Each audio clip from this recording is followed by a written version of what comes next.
جب اس کو چیک کیا گیا تو شہروں میں دودھ کی قیمت اوپر چلی گئی. تو پھر سمجھ آئی کہ بہت بڑا مسئلہ ہے ہمارے ملک میں. پھر اور انویسٹیگیٹ کیا تو پتہ چلا کہ ہماری جو گائے بھینسیں جو دودھ دیتی ہیں وہ 6 گنا کم ہیں اور ملکوں سے, چائنا سے, یورپ سے. تو کیا وجہ ہے اس کی؟ پھر جب ہم نے دیکھا تو ہمیں پتہ چلا کہ ہم نے کبھی سوچا ہی نہیں کہ اپنی جو ہماری گائے بھینسیں ان کی جینز ٹھیک کریں تاکہ یہاں بھی پیداوار بڑھ جائے. وہ کوئی مشکل کام نہیں تھا, صرف ہمیں اس کے لیے امپورٹ کرنی تھی باہر سے جو سپرم استعمال ہوتا ہے گائے بھینسوں کی جینز ٹھیک کرنے کے لیے. وہ کوئی اتنی بڑی بات نہیں تھی, لیکن کبھی توجہ ہی نہیں دی گئی. اصل میں مسئلہ کیا ہے؟ مسئلہ پاکستان کا ہے, ایک میں انگریزی کی ٹرم ہے ایلیٹ کیپچر, یا جو ملک ہمارا بنا وہ سب کے لیے نہیں بنا, وہ چھوٹے سے طبقے نے کیپچر کر لیا اس ملک کو, وسائل کو بھی, ساری اچھی سہولتیں ان کے لیے, مرات ان کے لیے. کبھی کسی نے چینج کرنے کی کوشش نہیں کی. دیکھیں جب انگریز آیا تھا, انگریز کی غلامی کیا تھی؟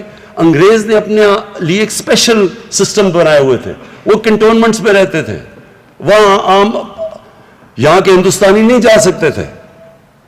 ان کی اپنی سٹینڈرڈ تھی, ان کی تنخواہیں مفت تھی, وہ زیادہ وہ حکمران تھے. ہمارے پیسوں کے اوپر وہ بادشاہ بن کے رہتے تھے, ہم غلام تھے. لیکن جب ہمیں آزادی ملی تو ہمیں کرنا یہ چاہیے تھا کہ ہمارے جو حکمران آئے انہوں نے پھر سب کو بیچ میں, جس کو انکلوسیو کہتے ہیں, سب کو شامل کرنا چاہیے تھا پاکستان کی ترقی میں. وہ نہیں ہوا. انگلش میڈیم ایجوکیشن, میں جب پڑھا تھا تھوڑے سے تھے انگلش میڈیم سکول, باقی اردو میڈیم, سارا انٹلیکچوئل اردو میڈیم سے آتا تھا. دیکھتے دیکھتے انگلش میڈیم بڑھتے گئے اور اردو میڈیم کی سٹینڈرڈ گرتی گئی سرکاری اسکولوں کی. پہلے سارے بہترین جو اسکالر سرکاری اسکولوں سے آتے تھے, وہ سرکاری اسکولوں کی سٹینڈرڈ گر گئی. تھوڑے سے لوگوں کے لیے پرائیویٹ انگلش اسکول بن گئے, اچھی تعلیم اور نوکریاں ان کے لیے. کسی نے نہیں سوچا کہ عام آدمی کیسے اس تعلیم سے 21ویں صدی میں جائے گا. اور یہ ہر چیز یہی مسئلہ آیا. ہسپتال گورنمنٹ کے اچھے بنے تھے, وہ پیچھے رہ گئے, پرائیویٹ ہسپتال بن گئے, پیسے والے لوگ پرائیویٹ ہسپتال, بچارے عام عوام گورنمنٹ ہاسپٹلز میں جس کی سٹینڈرڈ کچھ نہیں تھی. انصاف کا نظام بھی کیا ہوا؟ وکیل ہیں, مہنگے وکیل ہیں تو انصاف ہے. غریب کمزور آدمی جب طاقتور کے سامنے عدالت میں جاتا ہے وہ مار کھا جاتا ہے. قبضہ گروپ بن گئے, کیسز نہیں, زمین کا کیس ہی نہیں حل ہوتا تھا, قبضے شروع ہو گئے.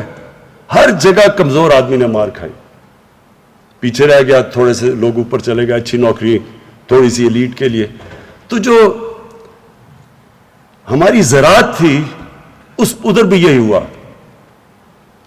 اصل تو زیادہ تر ہمارے کسان تو چھوٹے ہیں, چھوٹی لینڈ ہولڈنگز کے, جو بڑے بھی تھے آہستہ آہستہ زمین بڑھتی وہ چھوٹی لینڈ ہولڈنگز ہو گئی.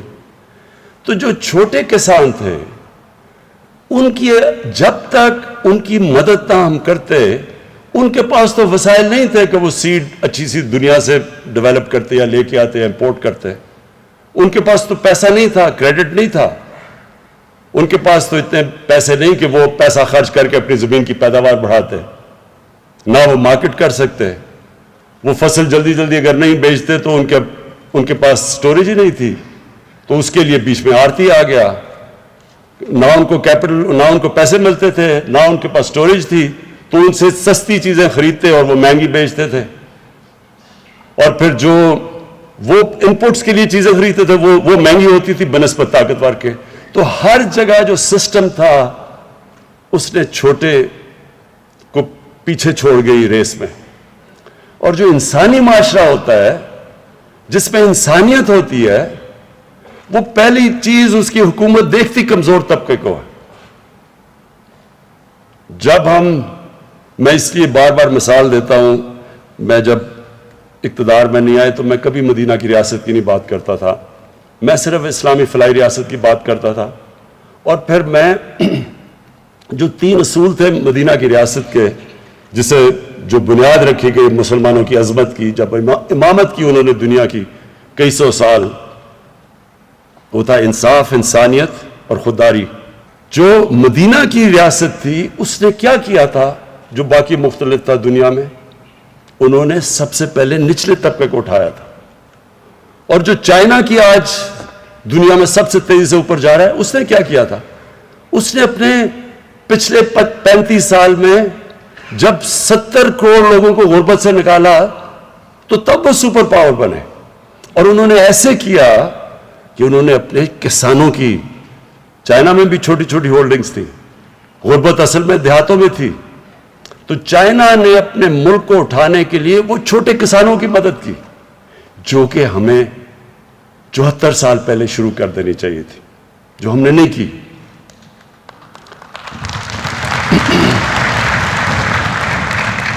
تو آج جو آپ کے سامنے پریزنٹیشن جمشید چیمہ نے کی اور منسٹر فخر امام نے آپ کے سامنے جو زراعت کے اوپر بات کی، میں صرف اس کو سم اپ کر دیتا ہوں کہ وہ ہے کیا۔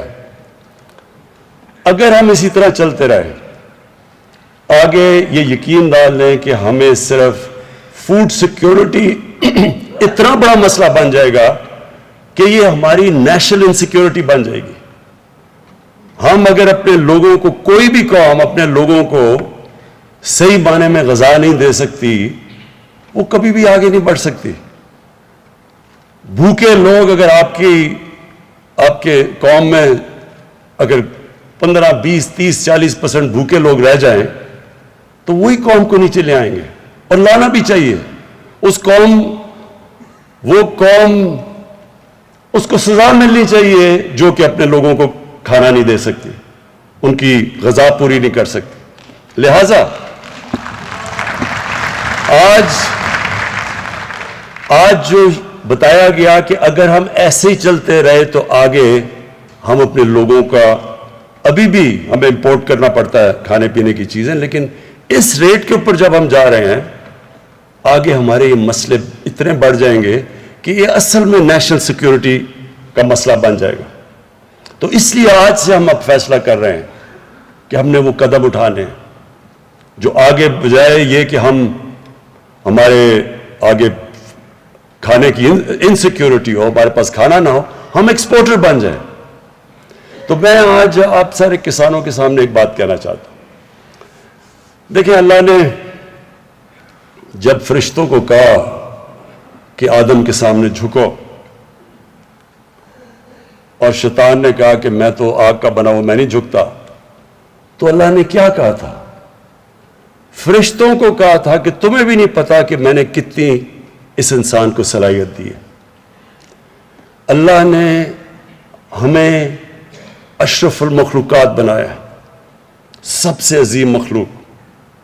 اس نے ہمارے میں جب فرشتوں کو کہا کہ تمہارے پاس، تمہیں بھی نہیں وہ طاقت دی، جو صلاحیت دی جو انسان کو دی، اس کا مطلب ہم سب میں اللہ نے وہ صلاحیت پیدا کی ہے جو کسی اور اس میں مخلوق کو نہیں دی۔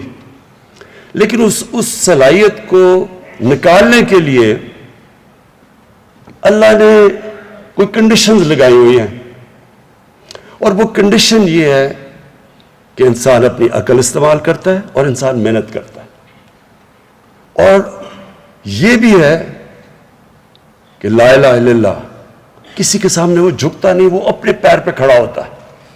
یہ جو انسان کے اندر طاقت آتی ہے جب وہ ارادہ کر لیتا ہے کہ میں نے یہ مثلا ایڈمنڈ ہلری نے فیصلہ کیا، جو پہلا آدمی چڑھا تھا سب سے اونچے پہاڑ پہ، کہ میں نے اس پہاڑ پہ چڑھنا ہے۔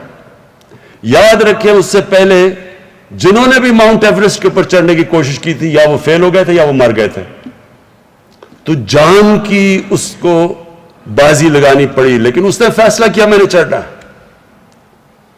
تو انسان کامیابی تب ہوتا ہے جب وہ ارادہ کر لیتا ہے، کشتیاں جلا دیتا ہے کہ اب میں نے یہ کرنا ہے۔ تو ہمیں پاکستان کو، جو ہم ایک غلط راستے پہ چڑھ گئے، جب ہم نے ایڈ کے اوپر جس طرح ایک منشیات لینے والے کو جو ایڈکشن ہو جاتی ہے، ہمیں بھی ایڈ کی ایڈکشن ہو گئی۔ جب ہم کسی کے سامنے ہاتھ پھیلا کے ایڈ لے کے اور قرضے لے کے گزارا کرتے تھے تو ہمارے میں وہ طاقت ہی نہیں آئی جو آنی چاہیے تھی اگر ہم اپنی طاقت کے اوپر ڈپینڈ کرتے. اللہ نے اس قوم کو کیا نہیں دیا. ابھی آپ کو جمشید چیبہ نے بتایا کہ کیا کیا فصلیں اگ سکتی ہیں یہاں, کتنی, سارا بلوچستان کا بتایا. کسی نے سوچا ہی نہیں اچھا جی بلوچستان تو وہاں تو بارش ہی نہیں ہے, اس کی کسی نے پرواہ ہی نہیں کی کہ اس بھی بلوچستان میں بھی ہم کیا کیا اگا سکتے ہیں. ایسے جب لوگ فیصلہ کر لیتے ہیں تو حالانکہ وہ ہم اسرائیل کو ہم ریکگنائز نہیں کرتے کیونکہ وہ جو ظلم کیا انہوں نے فلسطینیوں پہ, لیکن انہوں نے اس ریگستان کے اندر جو ٹیکنیکس استعمال کیے پانی کی, جو اس نے ریگستان میں جس طرح کی چیزیں اگائی ہیں, تو ہمارے پاس تو وہ اتنا علاقہ پڑا ہوا ہے کیونکہ وہاں علاقہ تھوڑا تھا, بارش بھی نہیں تھی, تو انہوں نے اپنا ذہن لڑا کے اسی ریگستان کو کہاں سے کہاں پہنچا دیا. ہم اللہ کے ایک وہ یہ نعمت ہے پاکستان کی جو اللہ نے ہمارے پہ دی ہے. 12 موسم ہے یہاں, اوپر سے شروع کریں آپ کاراکورم سے اور نیچے تک جائیں تو ہر جگہ پہ ہمارے پاس ہم ہر قسم کی کچھ بھی اگا سکتے ہیں, پھل اگا سکتے ہیں, کچھ بھی اگا سکتے ہیں. لیکن ہم نے کبھی سوچا ہی نہیں اس طرف. آسان تھا وہی جو موہنجو داڑو کے زمانے سے جس طرح کی کسان چلے آ رہے تھے وہی ہم ابھی بھی کر رہے تھے, کسی نے کوشش ہی نہیں کی. تو ہم نے جو فیصلہ کیا ہے کہ اب ہم ہر طرح یہ ارادہ کر لیا ہے کہ اب ہم نے اس ملک میں ہر قسم کسان کی مدد ہی نہیں صرف کرنی, کسان کے لیے ریسرچ کر کے اس کو بتانا ہے کہ ہر علاقے کے لیے کیا کیا چیز بہترین ہوگی, زوننگ کرنی ہے. اس کے لیے ہم نے سیڈ ڈیولپ کرنا ہے, بیج کو ڈیولپ, ریسرچ کے اوپر اب زور لگائیں گے. شروع میں ہمیں بڑا فائدہ ہے کیونکہ چائنا کے ساتھ سی پیک کے اندر ہم نے فیصلہ کیا ہے کہ سی پیک کے اندر میں شامل کر لیا ہے زراعت کو, کہ ادھر کی جو ٹیکنیکس ہیں وہ ہم لے کے آئیں گے یہاں. فخر مام نے بتایا کہ ہندوستان میں کسان کتنے زیادہ اس کے پاس امپلیمنٹس ہیں زراعت کے, اور ہمارے پاس صرف ٹریکٹر ہے یا پتہ نہیں حال ہے. تو ہر چین تو اس میں کیونکہ انہوں نے جب غربت کم کی تھی اپنے ملک میں تو سب سے زیادہ زور انہوں نے چھوٹے کسان کے اوپر لگایا تھا, سب سے زیادہ مدد انہوں نے چھوٹے کسان پہ کی تھی. اور جب میں چائنا گیا تھا اور ہم نے ان سے پوچھا کہ انہوں نے کیسے لوگوں کو غربت سے اٹھایا ہے, تو انہوں نے ہمیں پوری طرح بتایا کہ کیسے انہوں نے کینٹونز میں کسانوں کے پاس گئے, کیسے انہوں نے ان کی مدد کی, کس طرح انہوں نے سیڈ ڈیولپ کر کے اس کی مارکیٹ کیا اس کا, یعنی ہر سٹیج انہوں نے ہمیں بتائی. تو اصل میں جو انہوں نے دیہات میں غربت ختم ہی کی, اور آج ہمارے بھی سب سے زیادہ غربت تو دیہات میں ہے. تو وہ ہوگی تب جب ہم خاص طور پہ کسانوں کی تو مدد کریں گے لیکن چھوٹے کسان کی مدد کریں گے, کیونکہ اس کے پاس وہ وسائل نہیں ہیں, اس کے پاس پیسے نہیں ہوتے, وہ قرضے نہیں, بینک اس کو وہ قرضے نہیں دیتے چھوٹے کسانوں کو. اس لیے ہم نے اپنے کامیاب پاکستان کے اندر جو چھوٹے کسان ہیں ان کے لیے ہم نے قرضے بھی رکھے ہیں. جو بڑا زبردست پنجاب نے شروع کیا اور وہ پختونخوا میں ہی آئے گا, کسان کارڈ, یہ ایک بڑا زبردست انیشیٹو لیا ہے. اس سے ڈائریکٹ سبسڈی جائے گی کسانوں کے پاس, یعنی کسی کے ذریعے نہیں جائے گی بلکہ ڈائریکٹ جائے گی سبسڈی. اور یہ کسان کارڈ انشاءاللہ یہ بھی ایک ایسی چیز ہوگی کہ جو ہم پوری ٹریننگ دیں گے اپنے چھوٹے کسانوں کو, وہ بھی ہم نے پورا پلان بنایا ہوا کہ کیسے ہم نے لیٹسٹ ٹیکنیکس, ہمارے لوگ جائیں گے کسانوں کو مدد کریں گے, سمجھائیں گے کہ لیٹسٹ ٹیکنیکس کیا ہیں, اس کا ہم نے پورا پلان بنایا ہوا ہے. ایک منٹ نہیں, ابھی نہیں, ختم کر کے. تو میں نے جو آج اس کسان کنونشن سے جو آپ سے جو آخر میں بات کرنی تھی وہ یہ کہ ہمارے پاس زمین ہے, اور زمین ڈی آئی خان میں بڑی زمین پڑی ہے, چولستان میں خالی پڑی ہے, بلوچستان میں بہت زمین خالی پڑی ہے. کبھی قبائلی علاقے جو اب پختونخوا میں مرج ڈسٹرکٹ اس کا نام رکھ دیا ہے, جو ایکس فاٹا ہے, ادھر زمین پڑی ہے. وہاں ہم نے کبھی سوچا ہی نہیں, کوئی نئی ٹیکنیکس کا ہی نہیں سوچا. جس طرح اب ایک زیتون کا انقلاب آ رہا ہے ان سارے علاقوں میں. میں نے جب میں وہاں ٹریول کرتا ہوں تو میں نے اتنا زیادہ, اتنی جلدی لوگ سمجھ گئے ہیں کہ ان علاقوں میں زیتون بھی اگ سکتا ہے, وہ درخت بھی, اور اس سے ان لوگوں کو کیا فائدہ ہو سکتا ہے. تو وہ پھیلتا ایک انقلاب آ رہا ہے. یہ بالکل ٹھیک کہہ رہے ہیں جمشید چیمہ, چند سالوں کے اندر ہم آلیو آئل کے ایکسپورٹر بن جائیں گے بجائے کہ ہم امپورٹ کریں.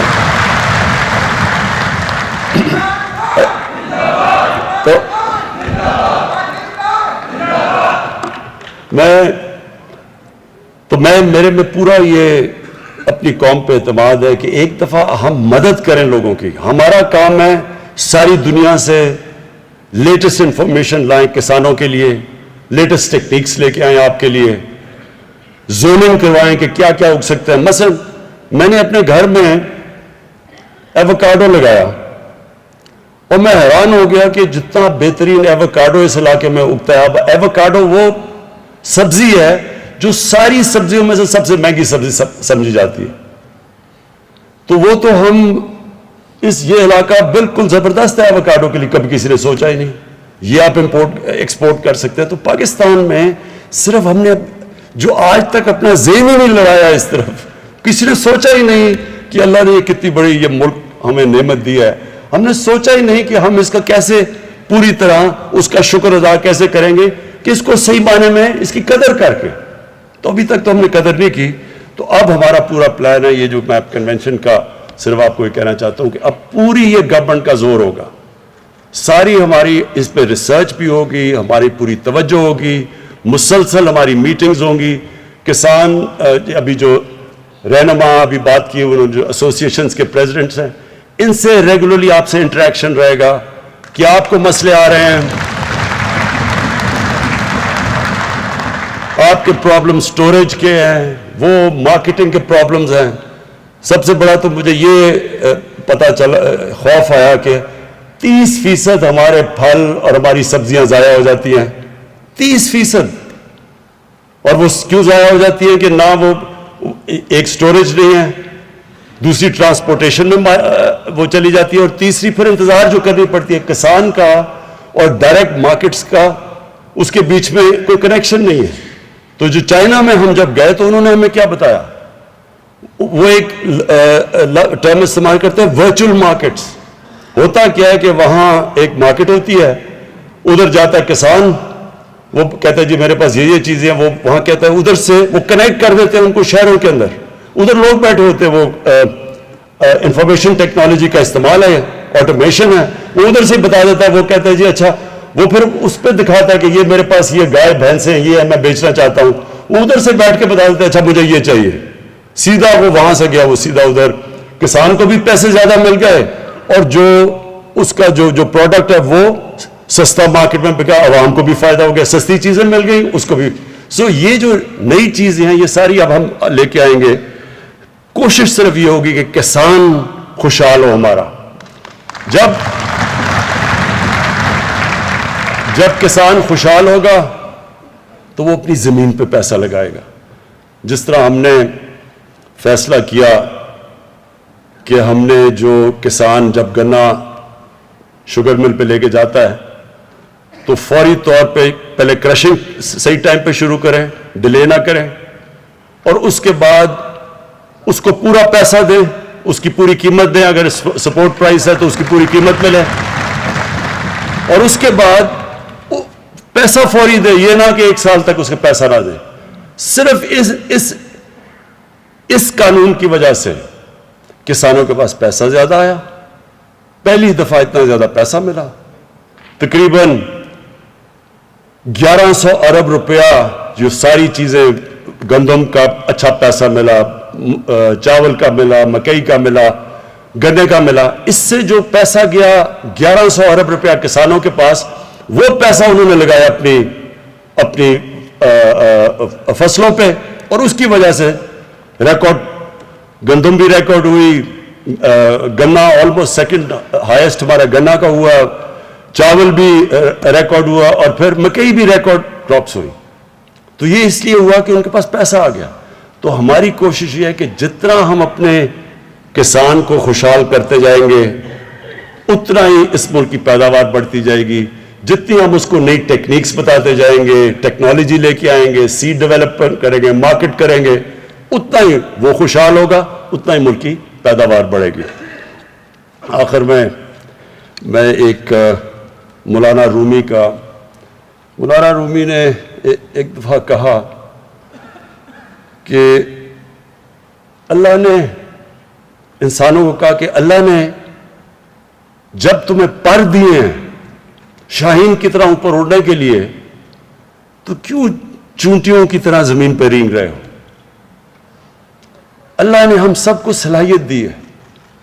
ہمیں یہ ضرورت نہیں ہے کہ ہم کسی کے سامنے ہاتھ پھیلائیں, ہم کسی کے سامنے جھکیں. ہم سب کے پاس ہمارے پاس ہر چیز اس نے دی ہے. ایک منٹ ہمیں ہر چیز دی اللہ نے.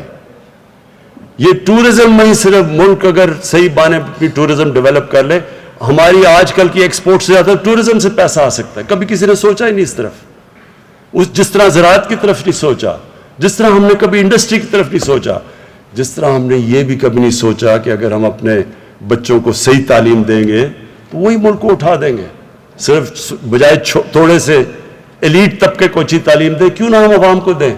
تو یہ جو پاکستان ہے, میرا یہ ایمان ہے کہ اللہ نے یہ ملک ایک خاص مقصد کے لیے بنایا تھا.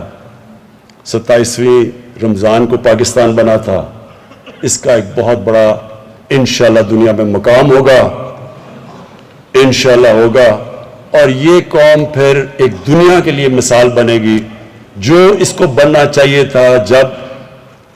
جب یہ پاکستان بنا تھا تو بڑی سوچ والے ہمارے لیڈر قائد اعظم اور اس سے بڑا جو نظریاتی لیڈر تھے ہمارے علامہ اقبال, انہوں نے یہ ملک جب اس کے لیے انہوں نے جو خواب دیکھی تھی تو انہوں نے ایک عام ملک کی خواب نہیں دیکھی تھی.